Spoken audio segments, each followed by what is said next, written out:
All of this faceting lately made me wonder just how good this diamond is in my wife's wedding ring.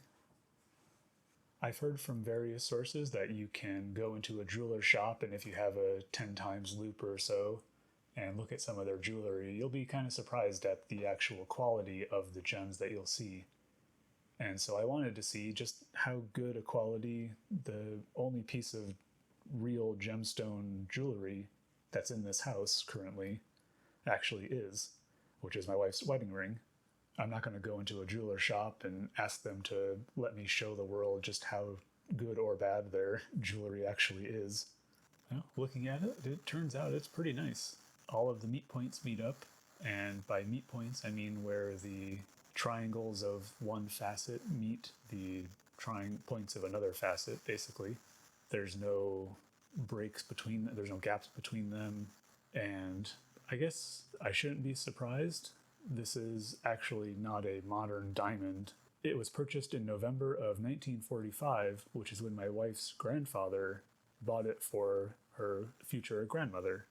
Her grandparents started dating in 1942 when her grandfather was home on leave, just prior to his departing for England for the war. They corresponded by mail, and he decided that if he should survive the war, he would propose to her on the night he got home. And then from that point on, he established his ring fund and deposited his blackjack winnings into the fund to pay for it in the future.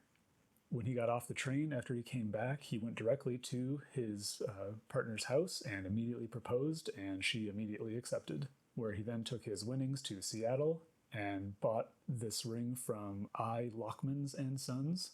The cut design is a standard brilliant, which is a fairly typical classic look for a diamond. And on the edge here, you can see that the girdle is not faceted and actually has a little bit of a scalloped edge because it's just rounded and there aren't facets. That's not a sign of poor workmanship. That's actually just how it is if you leave it unfaceted on the girdle and just make a round diamond.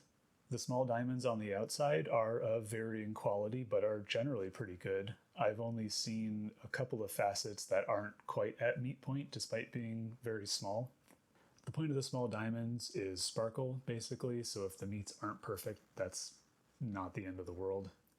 Well, that's a relief. I don't have to try to recut this ring.